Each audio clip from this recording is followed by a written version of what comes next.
তো আমার রান্না শেষ। এই যে কোয়েল পাখির ডিম রান্না হয়ে গেছে। এই মাছের মাথা দিয়ে রান্না করলাম। এসআর পরিবারের পক্ষ থেকে সবাইকে স্বাগতম। আজকে আমি এই যে ডিম রান্না করব।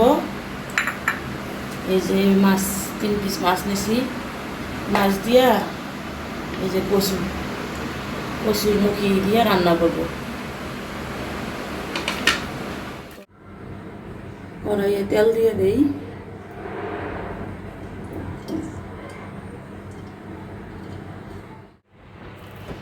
সব মশলা দিলাম, মাছগুলো ভালো করে মাখা নেই।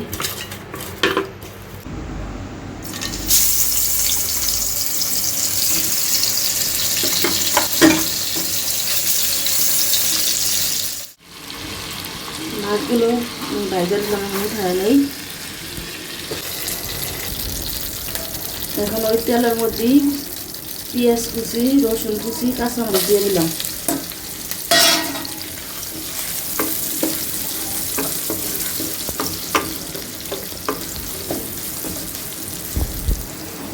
একটু পাঁচফোড়ন দিয়ে দিলাম।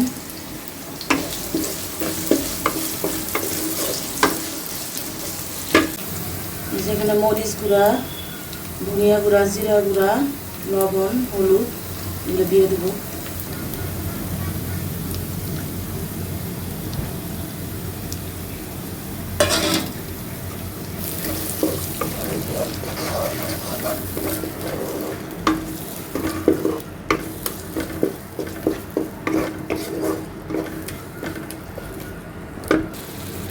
আদা বাটা, রসুন বাটা একটু দিয়ে দিলাম।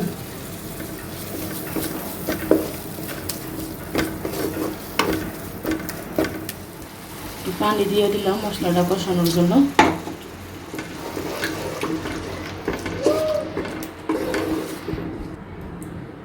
ঢেকে দিলাম।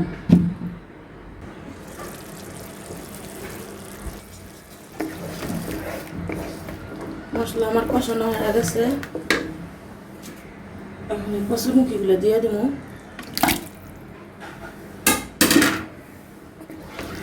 কচুরমুখিগুলো আমি সিদ্ধ করে আস্তায় রাখছি।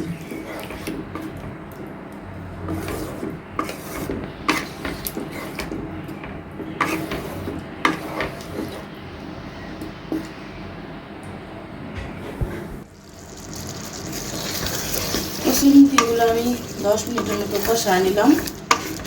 এখন একটু ঝোলের পানি দিয়ে দিই।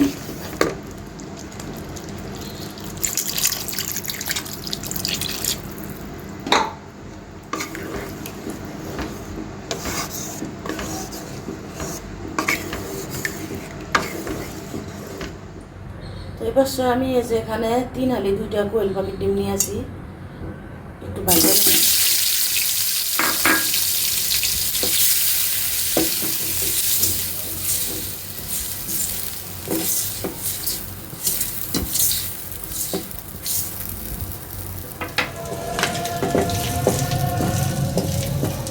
ডিমগুলো ভাজা হয়েছে, এখন আমি উঠায় নেব।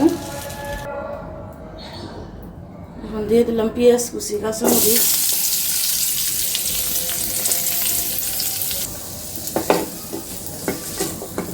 এবার আমি তরকারির উপরে যে মাছগুলো দিয়ে দেই।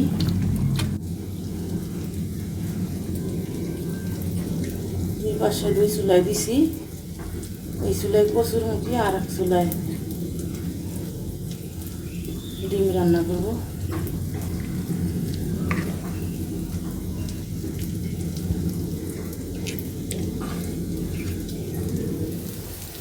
আদা রসুন বাটা দিয়ে দিলাম 1 চামচ।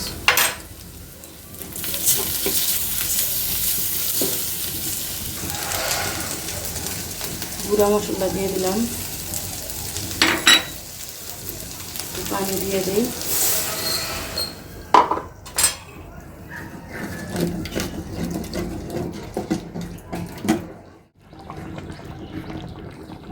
তো রান্না আমার প্রায় শেষের দিকে, কচুরমুখি রান্না। এখন একটু গরম মশলা দিয়ে দিই উপর দিয়া, ধনিয়া পাতা দিয়ে দিই।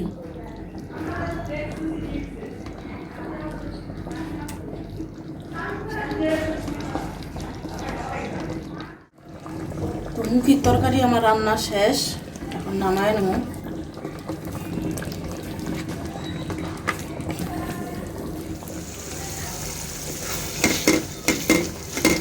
মশলা কষানো শেষ, যে মশলা থেকে সব তেল ছেড়ে দিছে সুন্দরভাবে।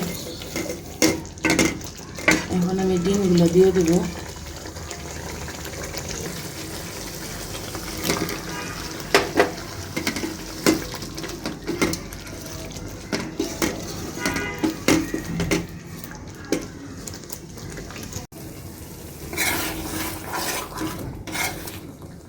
ডিমটা প্রায় শেষের দিকে রান্না। এখন আমি একটু জিরা গুঁড়া দিয়ে দিই, ধনিয়া দিয়ে দিই,